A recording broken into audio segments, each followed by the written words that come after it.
Beau, Dan, Evan, it is Ohio State, it is Michigan, it is the game. Yes, it is. Quick story. 10 years ago, first time I covered the game, I'm hosting the Ohio State Coaches Show at the time. I'm wearing a gray suit with a red tie, an Ohio State, I know it's scarlet, but a bright red scarlet tie. I have a red pocket square.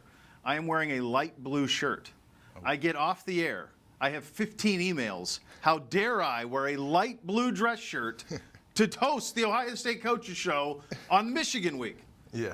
That is what this is about. That sounds in a about nutshell, is right about that. What's it mean to you, Six? Man, I mean, I just go back to a story when I was growing up. My parents and I obviously went to a lot of the games, and we went to one of the games up in Ann Arbor, and my mom and my brother and I were all sitting in the stands, and I guess the student section used to freeze pennies and marshmallows, and they used to throw them at Ohio State fans. Well, guess who got hit in the head by one of those things?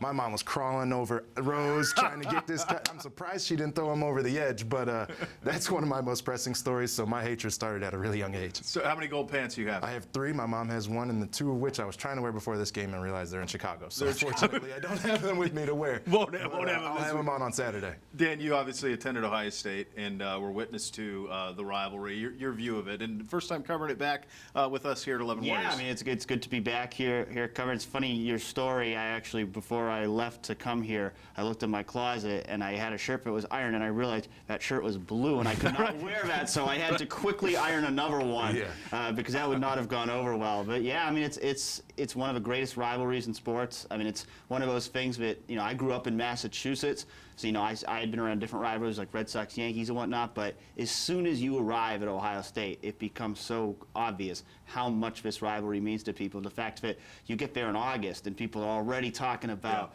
beating Michigan. There's just so much history and so much passion between these fan bases and this rivalry, and it's why we get so excited for this game every year. I may be in the minority on this. I believe you need a relevant Michigan for this rivalry to matter. You need them to be relevant. For much of the 10 years I've been here, they haven't been relevant. This year they're on the border of being relevant. For this to be the greatest rivalry in all of sports, for it to be that, for us to continue to claim that and for us to say it, Michigan has got to be legitimate. And they're all right this year, but eventually Harbaugh's got to win one of these things. I don't think it's going to come this season, but for this to really matter nationally and around the world and for it to be the game, at some point, Michigan's got to win one of these games, and it doesn't seem like Harbaugh's that close to doing it this year. No, I mean, it doesn't really seem like it's on the short-term horizon at all. I mean, Harbaugh's put together a great defense, but, you know, he struggled at the quarterback position, and he struggled at finding playmakers to be able to lean on if somebody gets hurt. That's been one glaring appearance to me, and then you just look at how much coaches entire tenures are judged off of this game. You know, Coach Cooper was a phenomenal Hall of Fame coach, head coach. You know, but his record was the thing that ended up predicating him, you know, leaving. So, you know, it's amazing the importance that's pressed upon this game, but also just really, you know, in Michigan's eyes, the disappointment that they've had in the last 10 years. You know when I look, you know, Michigan's coming into this game. They're so battered at quarterback. You know, Peter's in concussion protocol. It's probably going to be John O'Corn on Saturday.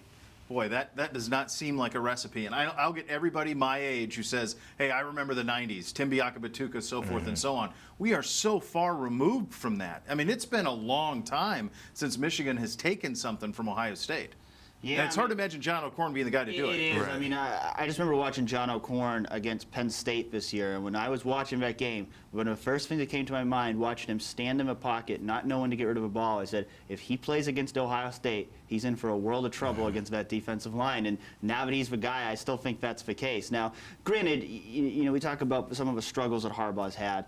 We got to give him a little bit of a break and the fact that this is a third-string quarterback. Not everybody's got Cardale Jones as a third-string quarterback. So no, but his first two options weren't J.T. Barrett and Braxton Miller either. They were definitely not, but they'd be in a little better position if they were going into this game with Wilton Speight and Brandon Peters. Going into this game with John O'Corn, it's really tough for me to see them overcoming the offensive struggles that they've had recently, and that means that onus is really going to be on their defense to keep this a low-scoring game. For sure. And one thing that really that I think of a lot is the 2012 team when we had to play Devin Gardner, and he's playing quarterback, and and just the dynamic things that they tried to do in terms of getting him the ball. Denard Robinson playing running back the entire game. Oh, so yeah. there's going to be wrinkles in this rivalry game because every year it's always closer and always more competitive than we expect. So I expect something different and expect something like that, but that game just rings in my mind in the fact that, oh yeah, we were planning on not knowing who at quarterback was going to play,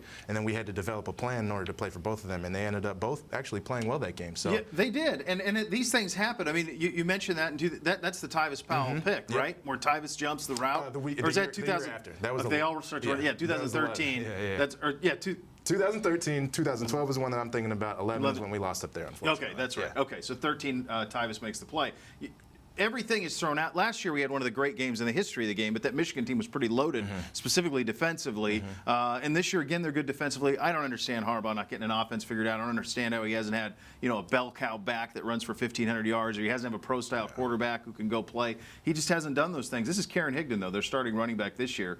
This is what he said today in the lead up to this game. I think everyone knows we definitely won that game, referring to last year.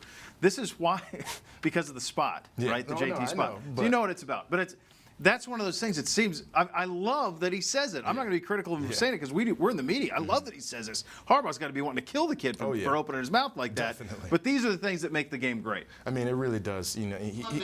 He's putting on great things up on the bulletin board material for our team. Call it like you call it. I know a lot of our guys have prides on their shoulders and chips on their shoulders where they see something like that and it's like, okay, we were going to plan on kicking your butt anyways, but it is time for war. That it's time for war song is going to be on repeat in the Woody the entire week.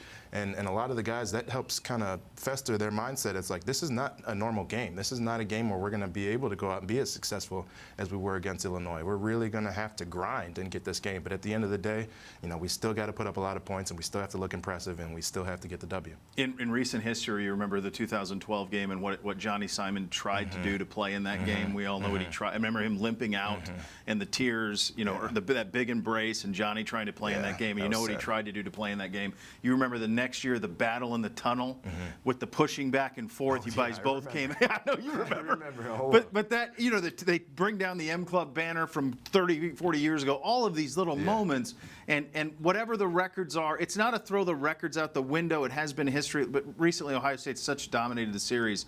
But there will be something unexpected that will happen on Saturday, and you can book that. And I'll tell you something, Jim Harbaugh does not have a signature win at Michigan.